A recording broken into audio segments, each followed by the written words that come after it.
Cultures may have lots in common, yet remember, two magnets with the same polarity do not stick together. They say that differences are dangerous, yet 7 stripes on the same color will never make a rainbow. Don't be deceived by similarities, but don't focus too much on the differences. Devil is in the details. Same but different series aims to show what national cultures have in common, what makes them different, and how both the similarities and differences influence the way we do business. Family is at the center of Mexicans' life. I think coffee might be a universal language for the 3 cultures we're discussing today. Humor is used as a means of fostering positive and lighthearted environment in the workplace. We appreciate talking about things we do outside of work. First, ask yourself what feedback is for you. Sometimes Chileans say no without actually mentioning the word no. Greetings to our listeners. Alejandra, Vesela, and I are excited to present episode 2 of the podcast devoted to Mexico, Colombia, and Chile. And it's a particularly interesting one, I'd say, as it's about the peculiarities of building relationship, communication, and interaction between people. What can be more illustrative when it comes to cultures, right? Hello, everyone. Feels great to be back.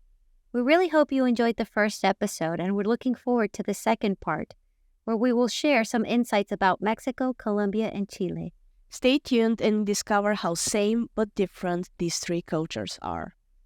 If I could start with a bit of a question, Ali, how high would you rate family on the list of values for Mexicans? Oh, I would definitely say that this is at the very top of the list.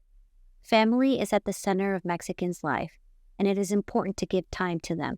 Most of the time, people will stop what they're doing if a family member needs any form of assistance. Family comes first is a common phrase we use to exemplify this behavior. Also, Mexicans have a strong sense of community, so most of our activities involve family and friends, such as outdoor events, school events, maybe some family gatherings, and this is something that we like to talk about. Ali, do you mean with friends and close people or in the business setting too? Oh, definitely. It's quite common for us to bring up family and friends in the conversation with colleagues or managers. And even during interviews, for example, when I ask colleagues from Colombia, Chile, or Mexico about their weekend or their hobbies, they like to share what they do with their family, their partner, and their friends. It's like opening the door so others can peek into our personal lives. That's so true. My Chilean student loves talking about her 2 nephews. This is a recurring topic in our classes. She started sharing bits and pieces of her personal life once we established a connection and trust during our sessions. She's a major caretaker of the 2 little children, and I can definitely see how there is a strong emphasis on family values in the Chilean culture, and family members are considered a primary source of comfort, care, and understanding. I observed something similar in the culture of Colombia. Cherishing their family, Colombians also seek other people's understanding that they have a family and a personal life, and expect other people's respect for their work-life balance and important things in life. Family is an overarching value in society, I would say, which is of course projected onto business. Like one of my colleagues from Colombia said, the company and the team have to feel like a family. We need to know about the company's values and cultures and feel like we belong here. Well said. I can relate to it too. Generally, I would say Colombians tend to build quite close and personal relationship with those they work with. That's why you will notice people communicating tactfully and being mindful of the tone of voice used. I remember one of the colleagues from the country saying that they consider Colombians an apologetic nation. You will hear people apologizing when making a comment or asking a question or asking for help, like something that one wouldn't think requires an apology. And I see it's one of the ways to protect relationship and avoid hurting other people in any way possible. Indeed, Lesia, this is a shared feeling among Mexicans too. We're looking to create strong relationships and bond with our coworkers and our managers. At the end of the day, we keep in mind that we spend half of the day at work, which means that work feels very much like a second family. And that is why we take care of each other and our relationships.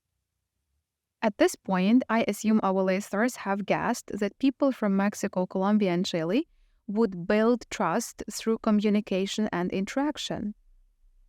So, what would help our listeners connect with their colleagues? I think a great practical tip here would be to show curiosity. Like, ask your colleagues questions about the region they come from, its cuisine and traditions, coffee, and simple things like what plans they've made for the weekend. And remember that remote work offers possibilities to connect personally too. Like, try to notice things when the camera is on. For example, people's background may be a great conversation starter, and your attempt to learn more about them is a meaningful sign that you're interested in building relationship. I think coffee might be a universal language for the three cultures we're discussing today. Chileans love a cafecito or tecito time between meetings. Sharing a cup of tea or coffee and bonding over topics like sports, current political situation, holidays, or family matters, you name it, they're ready to discuss it. However, there is one thing that you need to remember if you're communicating with someone from Chile. Chileans love making jokes, and they're really proud of that. Personally, I had a hard time adjusting to their particular sense of humor when I was living there. Once they feel comfortable enough with you, they will start using jokes that can sound full of irony and sarcasm. The closer they feel their relationship with you, the more comfortable they will be to say something sarcastic. I had to learn not to take things personally and to appreciate Chilean humor for what it actually is, a cultural characteristic or simply their way of building rapport with you. Such a great point, Vesela. And it's also worth mentioning that humor in these cultures can be multifaceted and have a number of aspects to it. Like in Colombia, it includes sarcasm, wordplay, and even teasing and self-deprecation, like making fun of yourself. However, it's always friendly and warm to individuals. So, Colombians would only go as far as it stays respectful and sensitive to people's feelings.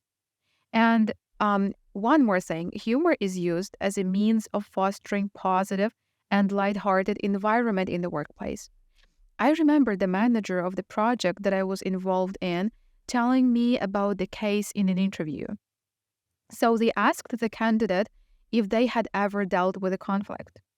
And the candidate said, I have, because my wife is really hot, so we sometimes fight over this. So people would make jokes in what seems to be strictly professional setting, and even if they've just met you. So it's a great tool to connect.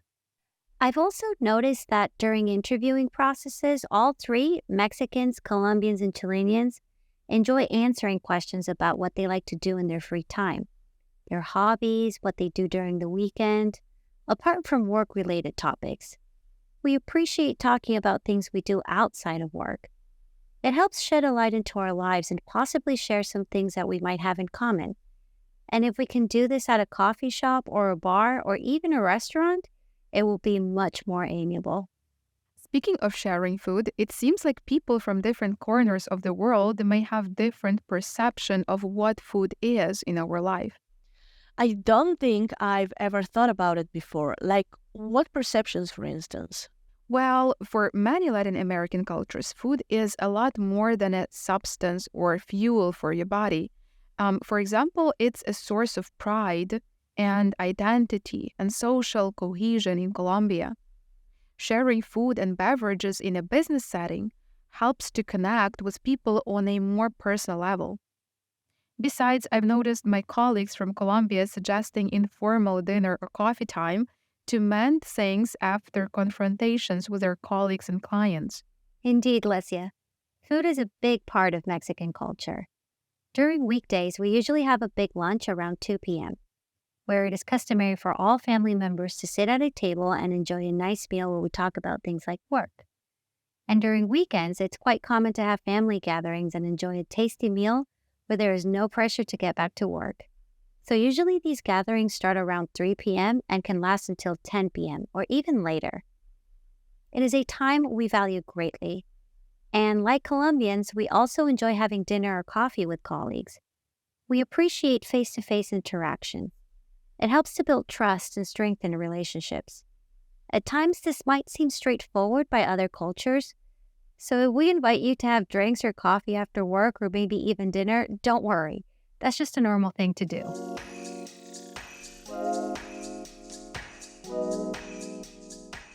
So, considering the importance of relationships in these cultures, our listeners must be now thinking, how do you approach feedback?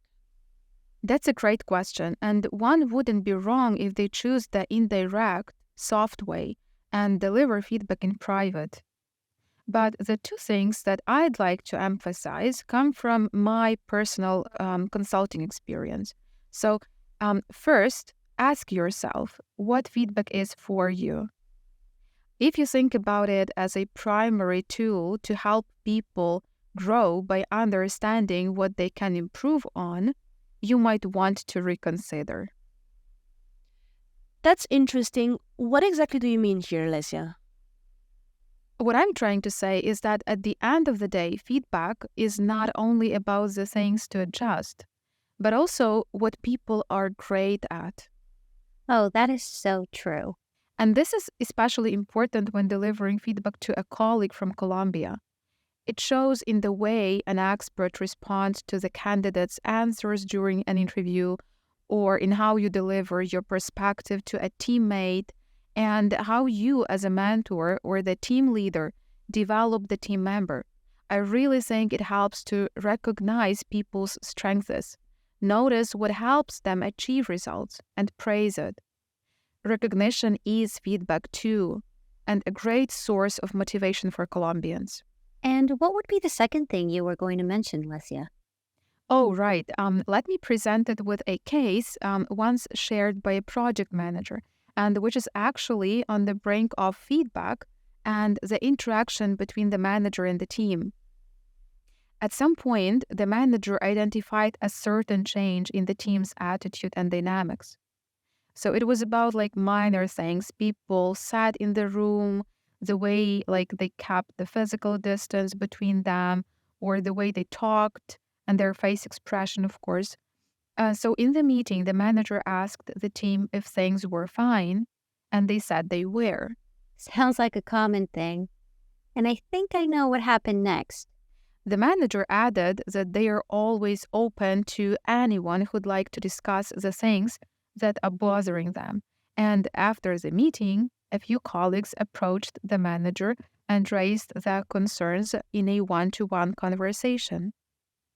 So what does this case tell us about? Well, first, it really helps to notice how people behave and interact because they are likely to communicate not only with words, but also non-verbally. Second, if you notice people withdrawing themselves from you and your routine interaction, that might be the way of communicating negative feelings or emotions or the intention to avoid confrontation. And third, it's really important for a manager to demonstrate that their door is open and that they care. An emotionally safe environment would encourage people to open up faster and share more willingly, I think. So, Alejandra, Vesela, what would you say our listeners need to know about how nonverbal communication works in the Mexican and Chilean cultures? That is very interesting, Lesia. I believe that us Mexicans communicate more with our body language, especially in face-to-face interactions. Behind a screen, we might use our facial expressions strongly to add feeling and emotion to what we're saying. For Mexicans, revealing emotions come naturally and easily.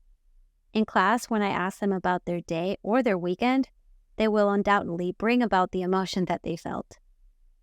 Regarding feedback, this is a very important matter for all three countries. I've noticed this during my English courses. Mexicans, Colombians, and Chileans appreciate a softer approach to feedback. For example, you might want to start with things they do well. praise them for their strengths. And then when talking about improvements or changes that need to be made, try a gentler approach where an open communication flow is encouraged and they can propose a roadmap to improve while also providing your own ideas. Another example, at the end of an interview, a Chilean colleague openly asked about getting some feedback. He said, "I would be very grateful if you could give me your feedback." And then I began by saying things that he does well, using phrases like, "You have great communication skills. You use a variety of different structures, such as able to, used to, manage to, due to. You have ample vocabulary. You add descriptors to your responses." And after this, I also mentioned the things that he might want to work on or improve. And I used phrases like, "At times you confuse the usage of certain prepositions like on, in, at. I noticed a bit of confusion when talking about the past. Try to practice the order of adjectives," and so on. And after I was done giving him his feedback, he was very appreciative of the detailed description and said, "Thank you. This is very helpful." Great examples, Alejandra. Another interesting aspect in communication would be how people show emotions.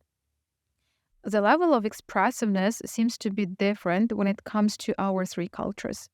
Vesela, what would you say about Chile here? I think I have heard people calling Chileans Germans in Latin America. Where does this come from? The Chilean culture might be the least expressive one of the three, with Chileans still being expressive compared to other cultures around the globe. Something interesting I discovered while living in Chile was the fact that sometimes Chileans say no without actually mentioning the word no. You might hear a lot of maybes or "let me think about it," accompanied by gestures showing uncertainty combined with tactfulness. They wouldn't want to give a straight refusal or say that they won't be able to do something before the due date, for example. Bluntly rejecting something would cause discomfort.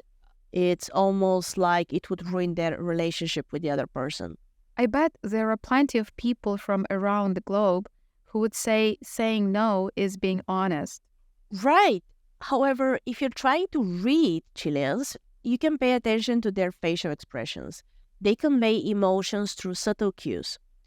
Smiling is a sign of friendliness, right, and warmth, but excessive smiling in formal situations could be perceived as insincere as opposed to the other two cultures we're discussing.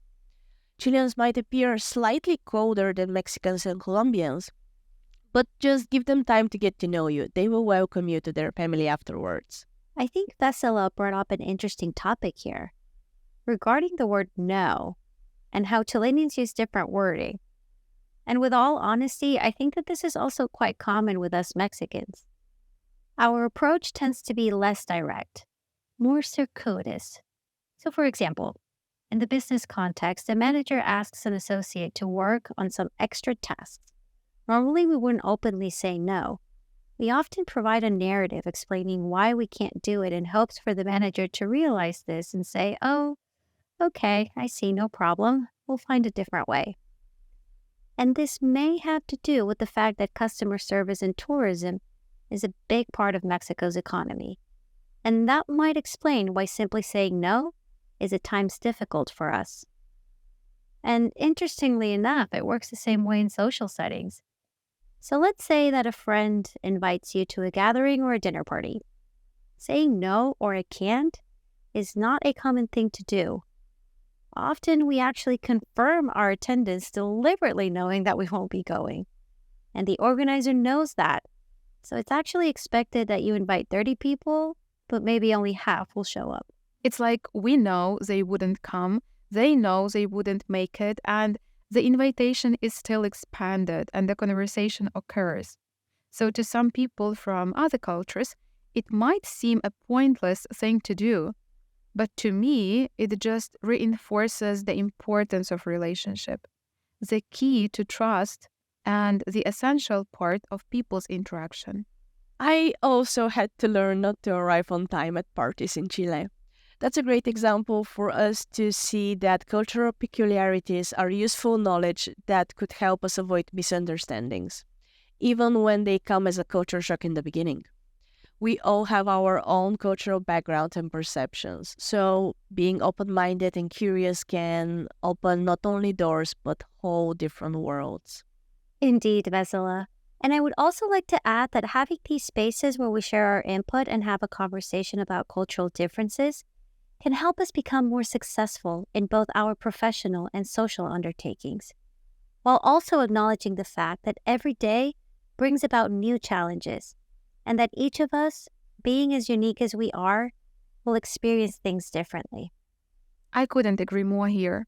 So we hope you will keep being curious and will stay tuned for more episodes of the series, Same but Different.